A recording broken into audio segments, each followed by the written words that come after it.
This video will show you some formatting tricks and some graphing tricks with error bars for the Spring Lab. First up, we need to include the uncertainties in our weight, and as I made them up, they're about 0.1 newtons. You can click up here and click Option, Shift and the plus symbol to get the plus or minus, and then we can add our uncertainty. We can also add uncertainty to our measurements, which would give us around about plus or minus 0.1 millimeters.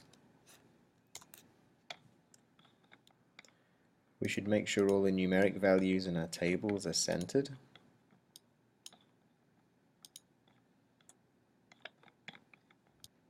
And we can calculate the mean extension for the spring at each different weight by including equals, average, highlight the raw data recordings,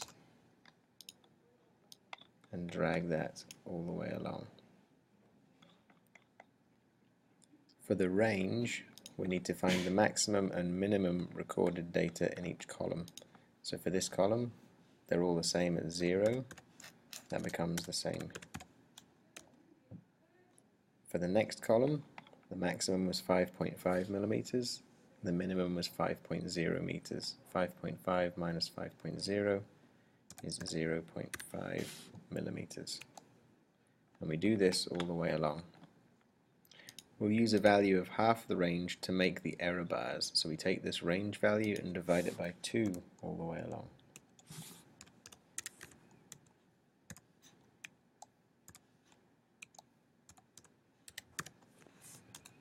And now we need to make sure that again all of our numeric values are centered, but also that all of our decimal places are consistent. So we can highlight all the numerics, we can center them, and then we can use Command 1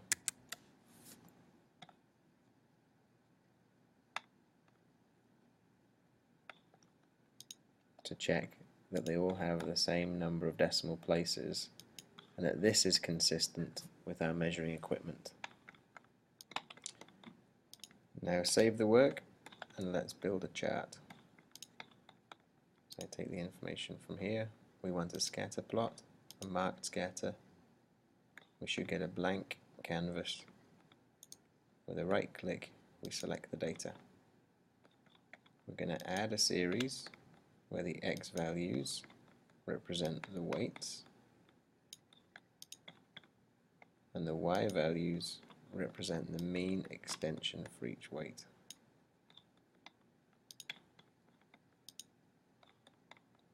And this gives us our graph.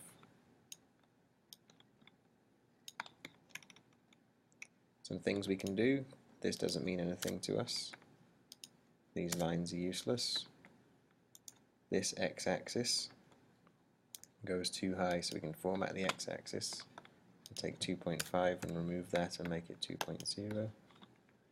These points here are ugly, so if we right click and format data series, we can go to marker style and replace them with neat crosses. The shadow on off to get rid of those, and there we have a set of data that's plotted out in what looks like a linear relationship. Now we need to plot some error bars on our points, and these error bars give us an estimate of the uncertainty around our data.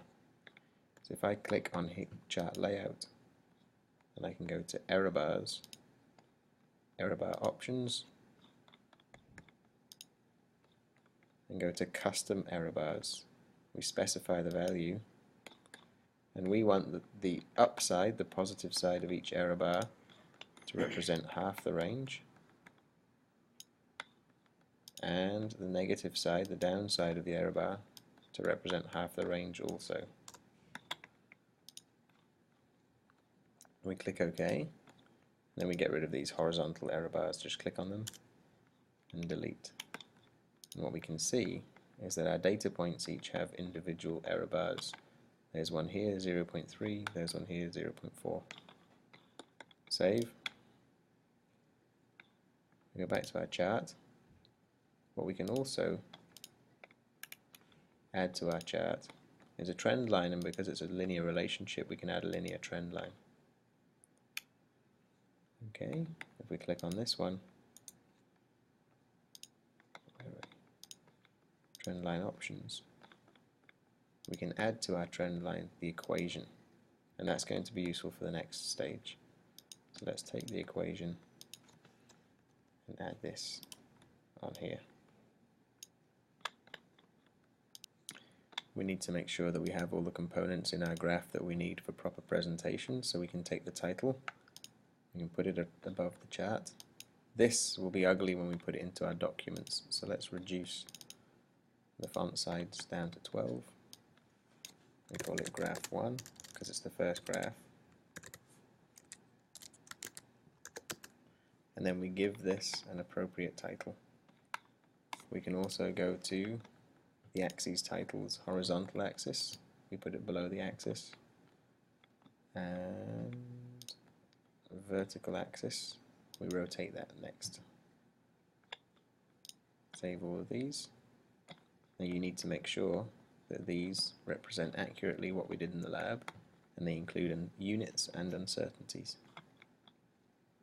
So you can check the requirements for what's needed to make the graph look correct for our lab, and you can take this equation and later on we'll use it to determine the mystery weights by looking at their extension, and we can see that y in the equation represents the extension in millimeters and x represents the weight that has been added.